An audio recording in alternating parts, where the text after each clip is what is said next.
Jeremiah chapter 26. In the beginning of the reign of Jehoiakim, the son of Josiah, king of Judah, this word came from the Lord, saying, Thus says the Lord, Stand in the court of the Lord's house, and speak to all the cities of Judah which come to worship in the Lord's house, all the words that I command you to speak to them. Do not diminish a word. Perhaps everyone will listen and turn from his evil way, that I may relent concerning the calamity which I purpose to bring on them, because of the evil of their doings. And you shall say to them, Thus says the Lord, If you will not listen to me to walk in my law which I have set before you, to heed the words of my servants, the prophets whom I sent to you, both rising up early and sending them, but you have not heeded, then I will make this house like Shiloh, and will make this city a curse to all the nations of the earth. So the priests and the prophets and all the people heard Jeremiah speaking these words in the house of the Lord. Now it happened, when Jeremiah had made an end of speaking all that the Lord had commanded him to speak to all the people, that the priests and the prophets and all the people seized him, saying, You will surely die. Why have you prophesied in the name of the Lord, saying, This house shall be like Shiloh, and this city shall be desolate without an inhabitant? And all the people were gathered against Jeremiah in the house of the Lord. When the princes of Judah heard these things, they came up from the king's house to the house of the Lord, and sat down in the entry of the new gate of the Lord's house. And the priests and the prophets spoke to the princes and all the people, saying, This man deserves to die, for he has prophesied against this city, as you have heard with your ears. Then Jeremiah spoke to all the princes and all the people, saying, The Lord sent me to prophesy against this house and against this city with all the words that you have heard.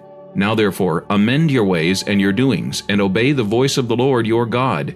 Then the Lord will relent concerning the doom that he has pronounced against you. As for me, here I am in your hand. Do with me as seems good and proper to you. But know for certain that if you put me to death, you will surely bring innocent blood on yourselves, on this city and on its inhabitants, for truly the Lord has sent me to you to speak all these words in your hearing.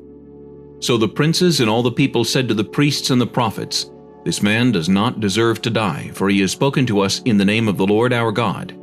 Then certain of the elders of the land rose up and spoke to all the assembly of the people, saying, Micah of Moresheth prophesied in the days of Hezekiah king of Judah, and spoke to all the people of Judah, saying, Thus says the Lord of hosts, Zion shall be plowed like a field, Jerusalem shall become heaps of ruins, and the mountain of the temple like the bare hills of the forest. Did Hezekiah king of Judah and all Judah ever put him to death? Did he not fear the Lord and seek the Lord's favor? And the Lord relented concerning the doom which he had pronounced against them? But we are doing great evil against ourselves.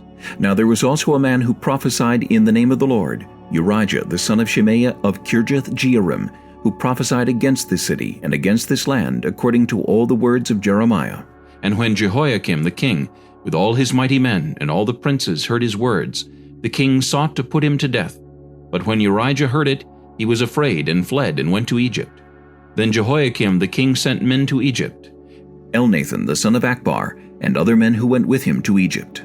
And they brought Urijah from Egypt, and brought him to Jehoiakim the king, who killed him with a sword, and cast his dead body into the graves of the common people. Nevertheless, the hand of Ahikam the son of Shaphan was with Jeremiah, so that they should not give him into the hands of the people to put him to death.